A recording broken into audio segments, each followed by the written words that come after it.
hold on to your vinyl. It's ProgHat. Welcome back, everybody. Happy Monday to everybody. Beginning of the week. I hope you are doing well. Just want to say thanks again for all the recent subscribers. Greatly appreciated. I'm doing a thread response to Mike over at MGK Boston. He's got a thread 5 from 1985. I like that kind of a thread. So I found 5 albums. A couple of them are CDs because I don't own the album, but hey, it's the music, not the format. So that's what I'm going to do my thread response. But then I started to think, I didn't go looking for books that came out in 1985. 1985 was the year I graduated from high school, started to go into community college, also trying to go out and live on my own or live with a roommate and,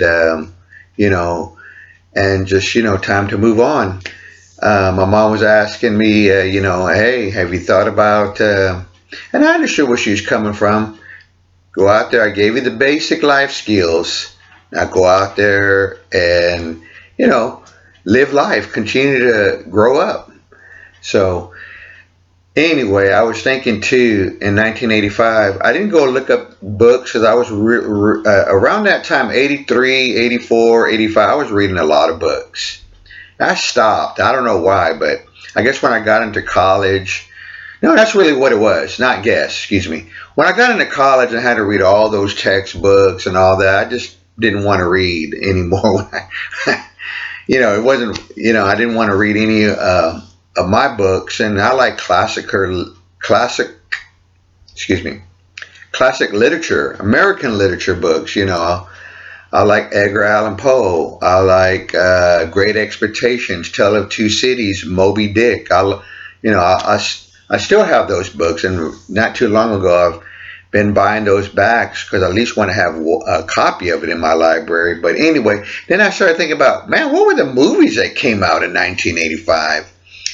Well, there were some really good ones, and there was ones like, let me start out with one that I didn't really like too much. And I'm a big fan of the Mad Max series, but when Beyond Thunderdome came out, I really didn't like that movie too much. I don't know what it is. I don't know. I don't know if I felt like it just didn't fit with the series. You had the Road Warrior. That was great. The Breakfast Club was a great movie. I thought that I liked that one. American Flyers, not too much into that movie at all. Legend was good, which is, I remember someone having it on vinyl at a flea market that I went to a long time ago, and they wanted, I forgot how much, but it is a sought after record, or soundtrack, excuse me. Vision Quest, wasn't into that kind of movie.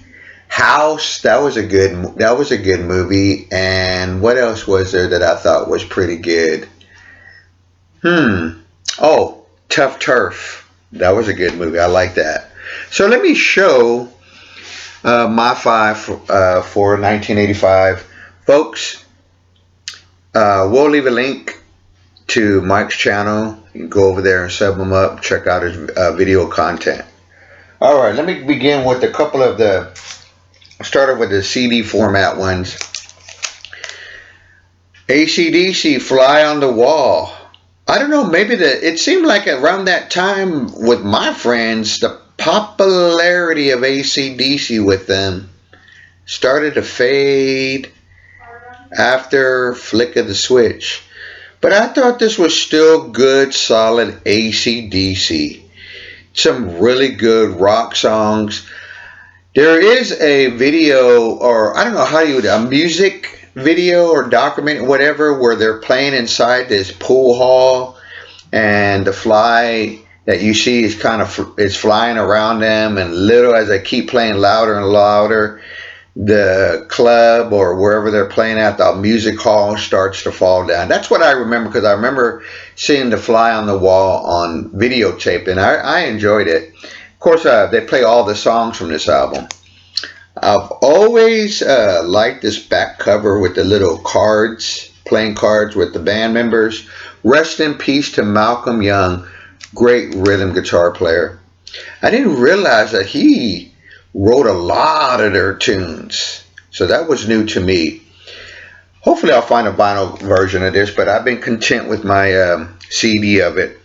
Next was this album that really surprised me, because I remember going to the store and buying this album and another album when they were released. I remember it was summertime, around summertime, and I have a great memory of me, my mom, rest in peace, Mom, and my sister going to the movies. And after that, I ran. It was in this mall. And after that, after the movies, I went to go get these two records that I'm going to share here that were released.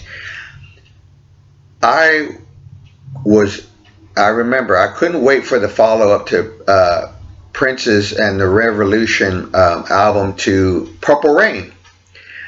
What was it? I had heard the one song, Raspberry Beret, and I thought that was a really catchy song. But I've always loved this album and still do. Around the World in a Day. Yes, this is a really, really good, in my opinion. I love this album. This is psychedelic with pop and funk. And I love songs like Tambourine, America, The Ladder, Paisley Park. I don't know, but I heard stories that Prince kept all the musicians in the studio locked away, and they were ordering all kinds of fast food and really working hard to put out this album. So I like this album a lot. I really, really do. One of my favorites from '85. Okay, now I mentioned that same day, that summer day, you know, as Sly and the Family Stone said, those summer days. This is the album that I also picked up. Now, this is not the original one I picked up back in '85. This is from that box set of Dire Straits that they put together, and they done by Bernie Grumman, I believe. But anyway, I love this album, Brothers in Arms. I don't hear, and I know I hear the hate for Dire Straits. You know what are you going to say? Hate is going to hate. They got to hate something, I guess. But I'm a fan of Dire Straits. Mark Knopfler, ain't too many people that can play the way he can. He can play with no pick. That's what he usually does. But I remember this coming out. I liked the video. Remember those 1980 or 85 videos for Money for Nothing? But this album has some other deep cuts that I really do like too, like Your Latest Trick, Right Across the River, The Man's Too Strong, Brothers in Arms. Favorite of mine. Still love this album. Whenever I think of '85, that's one of the albums I think of too. Okay, here's another one. They changed prog rock for this band. Not they changed it, but they changed their style of prog when they went, and that's when some fans fell away and some remained like me. I love this band through and through, even when they added the synthesizers. '85 Rush, Powered Windows. I got it in the not the shrink wrap, but my little what do you call it, sleeve. So it's kind of glossy, got little. But anyway, Power Windows, I love this album. I remember when it came out. Now, when I first got this album, my mom bought it for me on cassette. This is a reissue that I picked up, and it sounds great.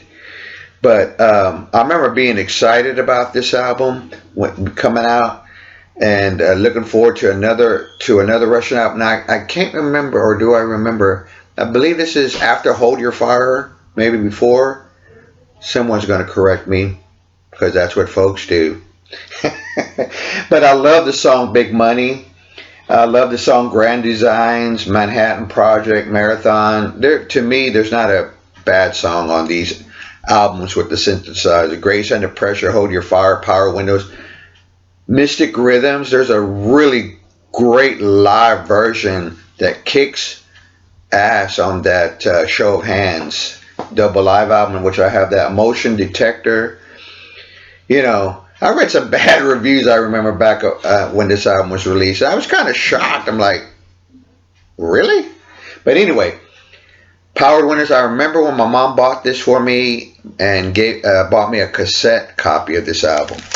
Love it. Now, I got a kind of a theme here. I didn't realize this, but this next album, released in 1985, Marillion, Misplaced Childhood. But look, young people on the cover. Young. He looks very young. He's young. So I said, hey, there's a kind of a theme there for album covers. But anyway, I picked this up not too long ago. It's a nice UK copy for $4 plus tax. It's in wonderful shape. I even have the box set that I picked up at a record show years ago of this, where they added some concert as a double album into the box. And I'll have to show that and share that one day. Misplaced Childhood, one of Marillion's big icon album here, with the song Lavender, and of course Kaylee. Would love to find the what do you call it, the LP 12-inch singles, because love the artwork that they do on these Marillion album covers. The artwork is really amazing. The music is great. Fish, great vocalists. There we go, folks. My 5 from 1985. Please, if you like this video, consider hitting that subscribe button. You know, they say it's free, and it is free the last time I checked. Hit the thumbs up. Drop me a comment. Go give MGK Boston some love and support. Take care, everybody, and I'll see you real soon.